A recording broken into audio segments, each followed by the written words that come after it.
இந்த எபிசோட் ஸ்டார்டிங்கில் ஜேக்கப் மயக்கத்துலேருந்து முழிச்சு பார்க்குறான். அப்போ முதல்ல அவனுக்கு கண்ணுக்கு தெரியறது அவங்க அம்மா கொடுக்குற அந்த கிஃப்ட்டு தான்.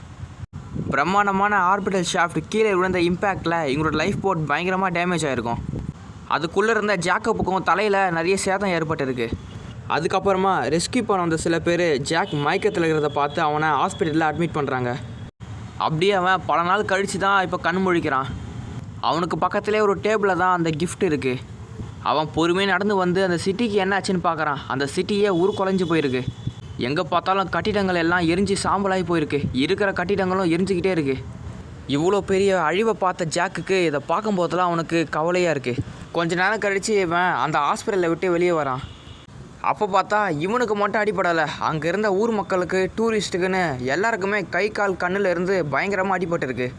லாஸ் ஏஞ்சல்ஸில் ஃபேமிலியாக வாழ்ந்துக்கிட்டு வந்தவங்க, வயசானவங்க, சின்ன பசங்கன்னு ஏகப்பட்ட பேருக்கு காயங்கள் உடம்புல ஏற்பட்டிருக்கு. ஆக மொத்தமாக இந்த லாஸ் ஏஞ்சல்ஸ் நகரமே சின்ன பிணமாயிடுச்சு அந்த ஹாஸ்பிட்டல் ஷாஃப்ட் கீழே விழுந்ததில். அதுக்கப்புறமா ஜாக் இவனோட அம்மா அப்பாவுக்கு என்ன ஆச்சுன்னு அந்த ஹாஸ்பிட்டலில் வேலை பார்த்தவர்கிட்ட கேட்குறான். அப்போ அவர் என்ன சொல்கிறாருன்னா, சாரி ஜாக், எங்களை மன்னிச்சிடுங்க. உங்களோட அம்மா அப்பாவுக்கு என்ன ஆச்சுன்னு எங்களுக்கு தெளிவான இன்ஃபர்மேஷன் எதுவும் கிடைக்கல. ஈவன் செப்பரேட்டாக அவங்களோட ஸ்டேட்டஸை கன்ஃபார்மாக சொல்ல மாட்டேங்குது. அப்போ என் கூட வந்தவங்களுக்கெல்லாம் என்ன ஆச்சு? ஆனால் மிஸ்டர் ஷாடோ, உங்களை மட்டும் தான் இங்கே கொண்டு வந்து அட்மிட் பண்ணாங்க. உங்கள் கூட வேறு யாருமே அட்மிட் ஆகலை. அதுக்கப்புறமா ஜாக் அவனோட வீட்டுக்கு வந்து பார்க்குறான். சைஃபோன்ற ஒரு ஆப்பில் யாராவது கனெக்ட் பண்ண முடியுமான்னு பார்க்குறான். ஆனால் ஜார்ஜ், அவனோட அம்மா மோனா, அப்புறம் அவனோட அப்பா கிட்ட யாருக்கிட்டையுமே கனெக்ட் ஆக முடியல. ரீஸ் கிட்டே கனெக்ட் பண்ணி பார்க்கலாம்னு சொல்லி பண்ணால் அவங்களுக்குமே கனெக்ட் ஆக மாட்டேங்குது. அப்போ நியூஸில் பாப் ஸ்கைலம் பற்றி பேசிகிட்டு இருக்காங்க. இவன் தானே ஆர்பிட்டல் ஷாஃப்ட்டில் பாம்பு வச்சுருப்பான். இவன் பண்ண வேலையினால தான் அந்த ஆர்பிட்டல் ஷாஃப்ட்டே வெடிச்சிச்சு. இவனை பற்றி நியூஸில் இன்னும் சில விஷயங்களை சொல்கிறாங்க. பாப் ஸ்கைலம் இவர் 9 நாளைக்கு முன்னாடி நிலாவோட விடுதலை அறிவித்தார். கூடவே இவர் மூன் சயின்ஸுன்ற ஆயுத எழுந்திய குழுவோட தலைவராக இருக்கார். அந்த குழுக்களை சேர்ந்தவங்க டிமாசஸ் வில்லேஜை கைப்பற்றிட்டாங்க. அந்த கிராமம் நார்தன் மேரி ஃப்ரிகோரிஸில் அமைஞ்சிருக்கு. இப்படி இந்த விஷயங்களில் நியூஸை சொல்லிட்டு இருக்கும்போது யாரோ கதவு தர சத்தம் கேட்குது. இங்கே ஜாக்கப்பை பார்க்க 2 பேர் கோட் சூட்டில் வந்திருக்காங்க. அவங்க அப்போ என்ன சொல்கிறாங்கன்னா, ஜாக் நீங்கள் இதை மறந்து ஹாஸ்பிட்டலில் விட்டுட்டு போயிட்டீங்க அப்படின்னு ஜாக் அவங்க அம்மா கொடுக்குற அந்த கிஃப்ட்டை காமிக்கிறாங்க. அப்படியே திரும்பி டிவியில் நியூஸை பார்த்தா தீவிரவாதிகளுக்கு உதவி பண்ணதாக சந்தேகப்படக்கூடிய ஒருத்தரை ஜாயிண்ட் ஆர்மி கைது பண்ணதாக அறிவிச்சிருக்காங்க. அப்படியே அதில் ஒரு வீட்டோட ஃபோட்டோகிராஃபி காமிக்கிறாங்க. அது நம்ம ஜாக்கப்போட வீடு தான். அது joint army head quarter facility Nevada. இந்த ஃபெசிலிட்டிக்கு தீவிரவாதிகளுக்கு உதவி பண்ணதாக ஜாக்கை கைது பண்ணி கொண்டு வந்திருக்காங்க. இந்த 2 பேரும் ஜாயிண்ட் ஆர்மியை சேர்ந்தவங்க தான். அப்போ அவங்க என்ன சொல்கிறாங்கன்னா, இன்னும் கொஞ்ச நேரத்தில் உன்னை பார்த்துக்க வேற ஒரு ஆள் வருவாங்க. அது வரைக்கும் தப்பிக்க முயற்சி பண்ணாமல் இதே இடத்துல இருக்கணும். இப்படி அவங்க சொல்லிட்டு போகும்போது ஜாக்கனோட வாயிலே பட்டுன்னு குத்திட்டான். இதுக்கு அடுத்து அவன் என்ன சொல்கிறான்னா, நீங்களாம் யார், இது எந்த மாதிரியான இடம், எதுக்காக என்னை கொண்டு வந்திருக்கீங்க அப்படின்னு அவன் கேள்வி கேட்குறான். இவனுங்களுக்கும் டென்ஷன் ஆகிடுச்சு. அதனால் இவனுங்க கதவை சாத்திட்டு ஜாக்கை போட்டு பக்கு பக்குன்னு குத்துறானுங்க. 2 மலை மாடு மாதிரி இருக்கவனுங்க சேர்ந்து அடித்து கூட தலைவன் ஸ்டெடியாக இருக்கான். இதுக்கு அடுத்து இவ்வளோ நாளாக காணாமல் போன ரீஸ் இந்த இடத்துக்கு வராங்க. முதல்ல வந்தவொடனே ஜாக்கை தான் அவங்க பார்க்க வராங்களே. ஜாக்கும் பல நாள் கழித்து ரீஸை பார்த்த உடனே சந்தோஷப்படுறான். அப்படி அவன் கிட்ட வந்து பேசும்போது ரீஸ் கையை காட்டி தடுத்து நிறுத்துறாங்க. அவங்க என்ன சொல்கிறாங்கன்னா, நீ அந்த ஆர்பிட்டல் ஷாஃப்ட் டெரர் அட்டாக்குக்கு நீ சம்மந்தப்பட்டிருப்பியோன்னு எங்களுக்கு சந்தேகமாக இருக்குது. நீ உண்மை என்ன சொல்கிற வரைக்கும் என்னால் இந்த இன்வெஸ்டிகேஷனில் என்னால் முழு ஈடுபாடை கொடுக்க முடியாது அப்படின்னு ரீஸ் சொல்கிறாங்க. இவனும் அதுக்கு என்ன சொல்கிறான்னா, இல்லை அது நான் கிடையாது, இது வேறு யாரோ பண்ணப்பட்ட ஹேக்கால் நடந்திருக்கும். இவங்க அதுக்கு உன்னோட ஜெனட்டிக் ஸ்க்ரீனிங்கும் ஏமாற்றப்பட்டிருக்கு அப்படின்னு சொல்கிறாங்க. இவனும் ஷாக்கிங்காக என்னதுன்னு கேட்குறான். இவங்க அதுக்கு உண்மை தான், உன்னோட ஜெனட்டிக் ஸ்க்ரீனிங் ஏமாற்றப்பட்டிருக்கு, அதுதான் அந்த ஆர்பிட்டல் ஷாஃப்ட் அட்டாக்கில் நடந்திருக்கு அப்படின்னு சொல்கிறாங்க.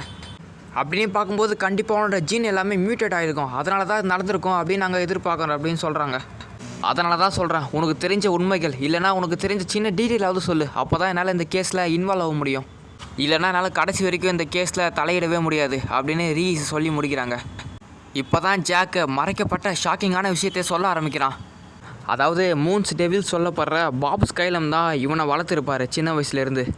அவர் தான் இந்த ஆர்பிட்டல் ஷாஃப்ட் அட்டாக்குக்கும் பொறுப்பேற்றிருப்பார். இப்போ நம்ம பார்த்த ஜாக்கோட அம்மாவும் அப்பாவும் அடாப்ட் பண்ணதுக்கு முன்னாடி இவன் பாப் ஸ்கைலம் கிட்ட தான் ஒரு வியர்டான ஃபெசிலிட்டியில் இவன் சின்ன வயசு முழுக்கவும் வளர்ந்துருப்பான். அப்போ அந்த வியர்டான ஃபெசிலிட்டியில் என்ன ஆச்சுன்னு இவன் சொல்ல ஆரம்பிக்கிறான். இவன் சின்ன வயசில் ஒரு வியர்டான ஒரு டியூப்பில் தான் இவன் பிறந்திருப்பானே, அந்த தண்ணிக்குள்ளே தான் இவன் மறந்துட்டு இருக்கான். இவன் இருக்க அந்த டியூப்புக்கு முன்னாடி தான் அந்த பாப் ஸ்கைலம் இருக்கார். அவர் அப்போ என்ன சொல்கிறாருன்னா, ஜாக் இந்த உலகம் உனக்கு பிடிச்சிருக்கான்னு சொல்கிறாரு. அப்புறம் அவன் பெட்டில் இருந்து தூங்கி எழுந்திச்சிட்ட பிறகு முன்னாடி ஃபில்லுன்ற ஒருத்தன் வந்திருக்கான். டேய் ஜாக், டைம் ஆயிடுச்சுடா, நம்ம உடனே டெஸ்ட்டுக்கு போய் ஆகணும் அப்படின்னு சொல்கிறான். டைம் ஆயிடுச்சா அப்படின்னு சொல்லி இவன் திரும்பி பார்த்தா டைம் ஏற்கனவே ரொம்ப லேட் ஆகி போயிடுச்சு. ரொம்ப லேட்டாக எழுந்துட்டான் போல். அதுக்கப்புறமா இந்த ஜாக்கும் ஃபீல்னு ஒரு சிமுலேஷன் மாதிரியான விஷயத்தில் போய் இவங்க ட்ரைனிங் பண்ண ஆரம்பிக்கிறாங்க. ஒரு பேட்டர்ன்ஸை கொடுத்து அந்த பேட்டர்ன்ஸை அந்த ஏஐ மாதிரியான விஷயம் கனெக்ட் பண்ண சொல்லுது. அது மூலிமா அவங்களுக்கு மார்க் கிடைக்கும். ஜாக் என்ன தான் கஷ்டப்பட்டு இந்த சிமுலேஷனை முடித்தாலுமே ஃபில்லு தான் எப்போவுமே அந்த சிமுலேஷனை முதலெல்லாம் முடிக்கிறான். இந்த ஃபெசிலிட்டியில் இவங்கள மாதிரியே நிறைய பசங்க இங்கே இருக்காங்க. இப்போது இங்கே இருக்க பசங்களுக்கு சாப்பிட்ற டைம், அதனால் இங்கே இருக்க எல்லா பசங்களும் ஒன்றா சேர்ந்து சாப்பிட்டு இருக்காங்க. அப்போ இந்த பசங்களை பார்த்து பேச அங்கே பாப் ஸ்கைலம் வராரு. அப்போ வந்து என்ன சொல்கிறாருன்னா, பசங்களா எல்லாருமே கவனமாக கேளுங்க. உங்களோட வாழ்க்கை இங்கே தான் அமைஞ்சிருக்கு. நம்மளாம் ஒன்று சேர்ந்து இந்த நிலவோட எதிர்காலத்தை மாற்ற போகிறோம். ஒரு சின்ன பொறி இந்த நிலவோட பெரிய ஒரு புரட்சியை உருவாக போகுது. அதுக்கப்புறமா நிலவோட மேற்பரப்பில் இங்கே இருக்க எல்லா சின்ன பசங்களும் மேலே வந்து விளையாடிக்கிட்டு இருக்காங்க. ஆனால் ஜாக்கும் ஃபில்லு மட்டும் விளையாடாமல் மற்ற பசங்க விளையாடுறத தூரத்துலேருந்து பார்த்துக்கிட்டு இருக்காங்க. அப்போது ஃபில் ஏதோ ஒன்று யோசிச்சுட்டு இருக்கவும் ஜாக்கும் என்னதுன்னு கேட்குறான். அவனும் என்னதுன்னு சொல்ல ஆரம்பிக்கிறான். நம்மளும் பல நாட்களாகவே இதே இடத்துல தான் வளர்ந்துக்கிட்டு இருக்கோம். அதே சமயம் அப்பா, அதாவது இவங்க பாப் ஸ்கைலம் தான் அப்பான்னு சொல்கிறாங்க. அவரும் இந்த மூனோட ரிவல்யூஷன் பற்றி தான் பேசிகிட்டு இருக்காரு. மூணோட ரிவல்யூஷன் அப்படின்னா என்னதுன்னு இவனுக்கும் சந்தேகமாக இருக்குது. அப்போது இடையில் சோஃபியான்ற பொண்ணு ஜாக்கியும் ஃபில்லையும் சீக்கிரமாக உள்ளே வர சொல்கிறா. ஏற்கனவே டைம் ஆகிடுச்சு, சீக்கிரமாக உள்ளே வாங்க அப்படின்னு இவ சொல்கிறா. இந்த ஃபெசிலிட்டிக்குள்ளேயே இந்த சின்ன பசங்களாம் போக தடை செய்யப்பட்ட ஒரு இடம் ஒன்று இருக்குது. அதில் இவங்க டேட் அப்படின்னு சொல்லப்படுற பாப் ஸ்கைலம் மட்டும்தான் இதுக்குள்ளே போயிட்டு வர முடியும். அப்படி அதுக்குள்ளே என்ன இருக்குன்னு பார்க்க ஃபில்லுக்கு ரொம்ப ஆர்வம் அதிகமாக இருக்குது. அதை தான் தூங்கும்போது ஜாக் கிட்ட சொல்லிக்கிட்டு இருக்கான்.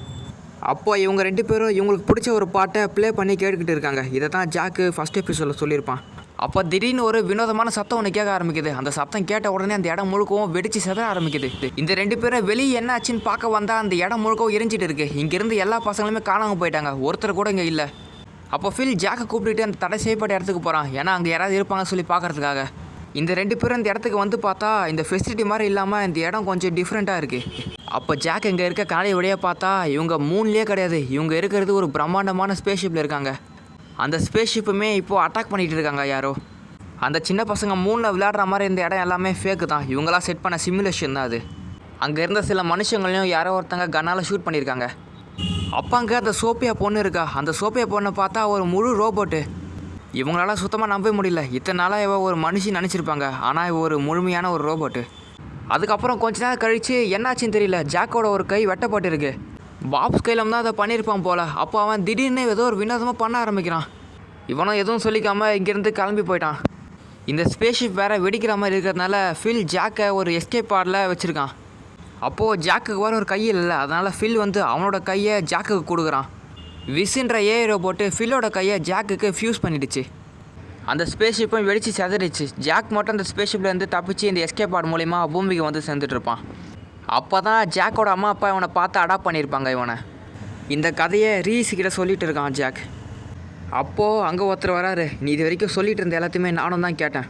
ஜாக், செப்பரேட்டாக ஏஐ ஜட்ஜ்மெண்ட்டை தர வரைக்கும் நீ எங்களோட கஸ்டடிக்குள்ளே தான் இருக்கணும்னு இவர் சொல்லிடுறாரு. அது மட்டும் இல்லாமல் ஜாக்கை ஜெனட்டிக் ஸ்க்ரீனிங்காக திருப்பி அனுப்ப போகிறாராம்மா. கூட ரீஸுமே ஜெனட்டிக் ஸ்க்ரீனிங் பண்ண போகிறாங்க.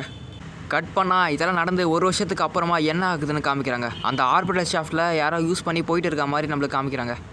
அதில் யார் போகிறாங்கன்னு பார்த்தா நம்ம ஜாக்கு, ரீஸ்னு இன்னும் சில பேரும் அந்த ஷாஃப்ட் வழியாக போயிட்டு இருக்காங்க. எதுக்குன்னா அந்த பாப் ஸ்கைலமை 3 ஆக்குபை பண்ணதுனால அவனுக்கு எதிராக இவங்க போய் சண்டை போட போகிறாங்க.